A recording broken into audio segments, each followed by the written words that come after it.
നമ്മളെ പുതിയ പുതിയ നിയമോപദേശം നമുക്ക് തന്നുകൊണ്ടിരിക്കുകയാണ് ഈ ഇടതുപക്ഷ സർക്കാർ. ഇപ്പോൾ ഒരാളെ കൊണ്ടൊരു കേസ് കൊടുപ്പിച്ചിട്ടുണ്ട്. ഒരു പാട്ട് വളരെ വൈറലായ ഒരു പാട്ടുണ്ട്, ഈ ഇലക്ഷനെ എല്ലാ കാലത്ത് ഇറങ്ങിയതാണ്. ശബരിമലയിലെ കൊള്ളയെ സംബന്ധിച്ച് ഇറങ്ങിയ ഒരു പാട്ടാണ്. നല്ല സംഗീതം, നന്നായിട്ട് പാടിയിട്ടുണ്ട്, വരികൾ വളരെ സുന്ദരം.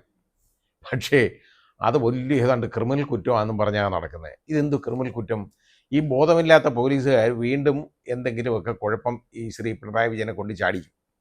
അതാ സംഭവിക്കാൻ പോകുന്നത്. ഇതിനെന്തോ കിട്ടാനാ, എന്ത് ചെയ്യാനാ? വി.ഡി. രാജപ്പൻ എന്ന് പറയുന്ന ഒരു പ്രശസ്ത കലാകാരനുണ്ടായിരുന്നു. അദ്ദേഹം പാരഡികളുടെ രാജാവാണ്. ഏറ്റവും നല്ല പാട്ടുകൾ, മലയാളം പാട്ടുകളുണ്ട്. ആ പാട്ടുകൾ എടുത്തിട്ട് വളരെ നല്ല വയലാറും അവരും ഒക്കെ എഴുതിയേക്കുന്ന പാട്ട്, ഒന്നാന്തരം പാട്ടുകൾ എടുത്തിട്ട് അതിന് പാരഡി ഉണ്ടാക്കും. നമ്മളത് ചിരിച്ചു പോവും ആ കാര്യം. പക്ഷെ നമ്മളതിൻ്റെ ഒരു കാര്യം, ഒരു കലാമൂല്യം ആലോചിച്ച് കഴിഞ്ഞാൽ ആ പാട്ടിനെ നശിപ്പിക്കുന്നതിന് തുല്യമല്ലേ? മൈനാകം കേട്ടോ, എന്തോ കടലിൽ നിന്ന് ഉയരുന്നുവോ എന്നങ്ങാണ്ട് പറഞ്ഞ് തൃഷ്ണയിലെ ഒരു പാട്ടുണ്ട്, വളരെ യേശുദാസ് പാടിയേക്കുന്ന ഒരു ഒന്നാന്തരം പാട്ട്. അതെടുത്തിട്ട് എന്താണെന്നറിയോ, ഏമ്പക്കം കുടലിൽ നിന്ന് ഉയരുന്നുവോ എന്നും പറഞ്ഞ് ഒരു പാട്ടിറക്കി.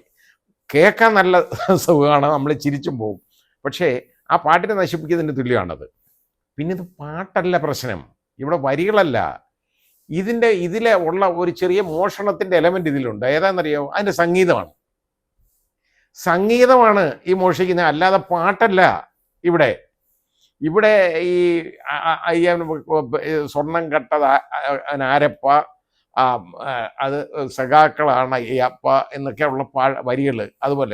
അതുപോലെ പോറ്റിയെ കയറ്റി, ഇത് തുടങ്ങി പോറ്റി അവിടെ കൊണ്ടുവന്ന് കയറ്റി സ്വർണം ചെമ്പാക്കി മാറ്റി എന്നൊക്കെ പറഞ്ഞുള്ള പാട്ടാണ്. അത് പാട്ടുകാരൻ, അയാളുടെ ആവിഷ്കാര സ്വാതന്ത്ര്യമാണ്, അയാൾ എഴുതി വെച്ചു. അത് ഉണ്ടായ സംഭവമാണല്ലോ, ഇല്ലാത്തതൊന്നും അല്ലല്ലോ.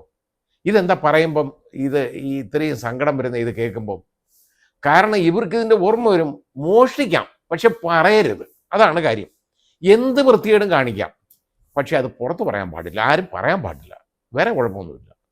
ഇപ്പം ദാണ്ട് അവിടെ പാനൂരിലല്ല ഇന്നലെ പിണറായിയിൽ ഒരു തന്നെ ബോംബ് പൊട്ടി ഒരുത്തൻ്റെ കൈപ്പത്തി ചെതറി. ഒരു ചെറുപ്പക്കാരൻ, 25 വയസ്സുകാരനെ കണ്ട ബോംബ് ഫാബ്രിക്കേറ്റ് ചെയ്തുകൊണ്ടിരുന്ന ആ വീട്ടിൻ്റെ 2ാം നിലയിൽ വെച്ച് ഭയങ്കര സ്ഫോടനമായിരുന്നു അവിടെ. അവസാനം എന്തോന്നറിയോ? CPM-കാർ കണ്ടുപിടിച്ചു, ഓലപ്പടക്കമായിരുന്നു കേട്ടോ.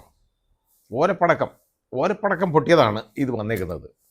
ഈ ഓലപ്പടക്കം ഉണ്ടാക്കാൻ ആരെങ്കിലും അവൻ്റെ അടുത്ത് പറഞ്ഞോ?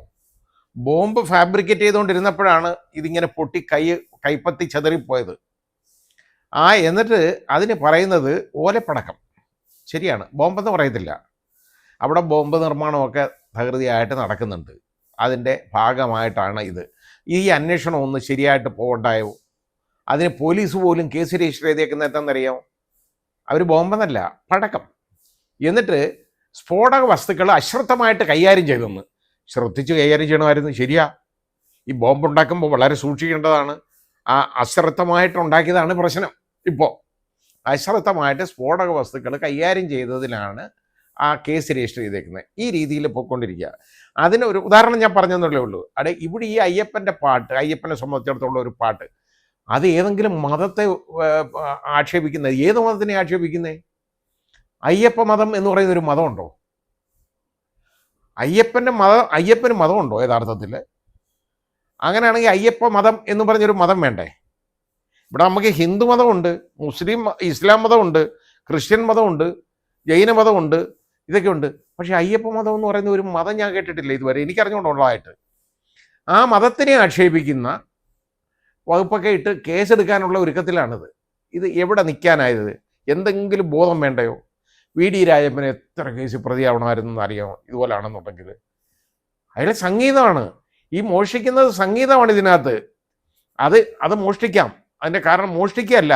കാരണം എന്തെന്നറിയോ? ഈ ഓരോ പാട്ടിനും ഒരുപാട് മേഖലകളില്ലേ സംഗീത സംവിധായകന്മാർ ഉപയോഗിക്കുന്നത്? രാഗങ്ങൾ ഒരുപാടില്ലേ? ആ ഒരു രാഗം വേറെ ഉപയോഗിച്ചുകൂടാന്ന് പറയാൻ പറ്റുമോ?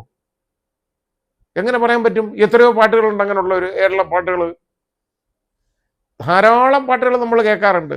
ഈ സിനിമകളിലൊക്കെ വരുന്ന പാട്ടുകൾ പലതും ഉണ്ടല്ലോ, ഓരോന്നിൻ്റെ പാരഡിയല്ലേ എന്ന് വേണ്ടേ പറയാൻ. പാരഡി എന്നല്ല ഇതിന് പറയുന്നത്, സംഗീതമാണ് അവിടെ മോഷ്ടിക്കപ്പെടുന്നത്. അതിൻ്റെ അതിന് കേസ് കൊടുക്കാൻ ഒക്കത്തില്ല. കാരണം ഒരുപാട് രാഗങ്ങളുണ്ട്. ഈ രാഗങ്ങൾ ആരുടെ സ്വന്തമൊന്നുമല്ല. അതെടുത്ത് ആർക്കും അടുത്ത പാട്ടിന് ഉപയോഗിക്കാം. വരികളെഴുതി ഒരാൾ, അതിന് സംഗീതം കൊടുത്ത ഒരാൾ പാടി നിന്ന്, അതിനെന്ത് ചെയ്യാൻ പറ്റും ഇവർക്ക്? ഈ കണക്കിനായിരുന്നെങ്കിൽ പണ്ട് ഉമ്മൻചാണ്ടി ഉപദ്രവിക്കാനായിട്ട്, അദ്ദേഹത്തെ നശിപ്പിക്കാനും മാനഹാനി ഉണ്ടാക്കാനുമായിട്ട് ഈ ഒരു സ്ത്രീയെ വെളിയിൽ ഇറക്കിയിട്ട് അവരുടെ പേരിൽ എത്രയോ പാട്ടുണ്ടാക്കിയവർ. അതെന്താ മിണ്ടാത്തെ? ഇപ്പം അതിനൊന്നും കുഴപ്പമില്ല. ഈ അയ്യപ്പൻ്റെ പാട്ട് വരാൻ പാടില്ല, കാരണം മോഷണം അവിടെ നടന്നു.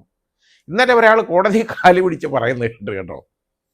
ശ്രീ കടകംപള്ളി സുരേന്ദ്രൻ, എൻ്റെ അഭിഭാഷകൻ, ചോദിച്ചു, എന്നെ സ്വർണ്ണ ഘട്ടവനെന്ന് എന്നെ വിളിക്കാതിരിക്കാമോ എന്ന് സതീശനോട് പറയാമോ എന്ന്, വി ഡി സതീശനോട്. ഈ രീതി വരെ പോയി കാര്യങ്ങൾ, ഇങ്ങനെ ഇരിക്കുകയാണ്. അപ്പോൾ ഈ പാട്ടിനകത്ത് എന്തും ഇരിക്കുന്ന കാര്യം, ഇതിനകത്ത് പാടാനുള്ള ആവിഷ്കാര സ്വാതന്ത്ര്യമല്ലേ? അപ്പോൾ പാട്ട് പാടുന്നു, അത് കയറി ഏക്കുന്നതെന്ന് പറഞ്ഞു കഴിഞ്ഞാൽ ഇതിനകത്തൊക്കെ പെട്ടവർക്ക് വളരെ ഇത് ഏക്കും കയറി. ശരിയാണ്. ഇനി ഇത് നിയമസഭാ ഇലക്ഷൻ വരുന്നു, അന്നേരം ഇത് പാടത്തില്ലേ? സ്വർണ്ണക്കക്കാം, മോഷിച്ചുകൊണ്ട് പോവാം, അയ്യപ്പനെ ഒന്നോടുകൂടി എടുത്ത് വിഴുങ്ങാം, പക്ഷെ പുറത്താരും പറയരുത്. അത് മതത്തിന്മേലുള്ള കടന്നുകയറ്റമാണെന്നാണ്. വിശ്വാസികൾ ഇത് ഏത് വിശ്വാസിയാണ് ഇത് ഉപദ്രവിക്കുന്നത്? വിശ്വാസികൾക്ക് ആശ്വാസമായി കേൾക്കുന്നേ. കാരണം ഈ മോഷണം നടത്തിയത് നല്ല അന്തസ്സായിട്ട് എഴുതിയിട്ടുണ്ട്, നല്ല വൃത്തിയായിട്ട്. അതിനകത്ത് ആ വരികളെന്നൊക്കെ പറഞ്ഞ് വളരെ ബ്യൂട്ടിഫുള്ളായിട്ട് എഴുതിയേക്കാണ്. അത് നല്ല ആലാപനം, നല്ലൊരു പാട്ട്, സംഗീതം. അത് ആസ്വദിക്കുന്നതിന് പകരം ഇതുണ്ടാക്കിയതിനെതിരെ കേസ് കൊടുക്കാൻ പോവുക. ഇനി കേസെടുക്കാൻ എങ്ങനെയാന്ന്? ഇനി നിയമോപദേശം വാങ്ങിക്കട്ടെ. ആരാ നിയമോപദേശം കൊടുക്കുന്നതെന്ന് എനിക്ക് ഒന്ന് കാണണം ഇതിനകത്ത്. എനിക്കറിയാമോ ഏത് വകുപ്പിടുമെന്ന്. ഇതിനൊക്കെ എന്താ പറയുന്നത്? ഇത് കോപ്പിറൈറ്റിൻ്റെ വയലേഷന് ഈ മ്യൂസിക് ഡയറക്ടർക്ക് വേണമെന്നുണ്ടെങ്കിൽ അയാൾക്ക് ചിലപ്പോൾ പോകാം, പക്ഷെ പറ്റത്തില്ല. കാരണം ഈ പാട്ടിന് ഒരുപാട് പാരഡികൾ ഇറങ്ങിയിട്ടുണ്ട്, എത്രയോ വർഷങ്ങളായിട്ട് ഞാൻ എത്രയോ കേട്ടിട്ടുണ്ട്. ഒരുപാട് പാരഡികൾ ഇറങ്ങിയിട്ടുണ്ട്. അതിപ്പം മാത്രം പ്രശ്നം വരുന്നത് എന്താണ്? അതിൻ്റെ കാരണം ഈ പാട്ട് എവരും കേട്ട് സൂചിച്ച ആദ്യം, പക്ഷെ പിന്നെ സംഭവം മനസ്സിലായെന്ന് പറഞ്ഞാൽ ഈ ഇലക്ഷന് കൈ പൊള്ളി കഴിഞ്ഞപ്പം ഇവിടെ മനസ്സിലായി അത് ഇതുകൊണ്ടൊന്നുമല്ല, ഇത് സ്വർണ്ണക്കൊള്ളയെ തന്നെ ഉള്ളതാണ്. അതിനെ ഒന്നുകൂടെ പ്രസിപ്പിറ്റേറ്റ് ചെയ്യാൻ, കാരണം ആളുകളുടെ മനസ്സിൽ അത് അടിച്ച് കയറ്റാൻ ഇത് ഉപയോഗിക്കാം. അങ്ങനെ വന്ന് അത് കഴിഞ്ഞപ്പോഴാണ് ഈ പരാതി ബോധോദയം ഉണ്ടായത്. ഒയ്യോ, ഈ പാട്ട് വലിയ പ്രശ്നമാണ്. പിന്നെ ഇത് ഇപ്പോൾ തിരുവാഭരണ വഴിയാത്രയോ ഏതാണ്ട് ഉള്ള ഒരാളെ കൊണ്ട് ഒരു പരാതിയും കൊടുപ്പിച്ചേക്കാണ്.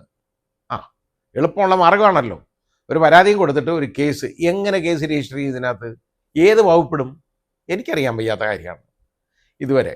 ഏതായാലും ഇത് നല്ലൊരു പാട്ട്, ആ പാട്ടിൻ്റെ മേൽ കടക്കരുത്, അതിന് കത്തി വെക്കരുതെന്ന് എനിക്കൊരു അപേക്ഷയുണ്ട്. കാരണം അത് കേൾക്കാൻ വളരെ ഇഷ്ടമാണ്. ഇനി ഞാൻ ആ പാട്ടിൻ്റെ എല്ലാം പറയാൻ പോയി കഴിഞ്ഞാൽ ഇനി അത് വല്ല വയലേഷനുമാണെന്ന് പറഞ്ഞ് ഇനി എൻ്റെ മണ്ടയിലോട്ട് തിരിഞ്ഞ് കയറണ്ട. അതുകൊണ്ട് മാത്രം ഞാനിത് ഇവിടെ നിർത്തുകയാണ്. ഏതായാലും ആ പാട്ട് എഴുതിയ ആൾക്കും അത് സംഗീതം കൊടുത്ത് പാടിയ ആൾക്കും എൻ്റെ അഭിനന്ദനങ്ങൾ.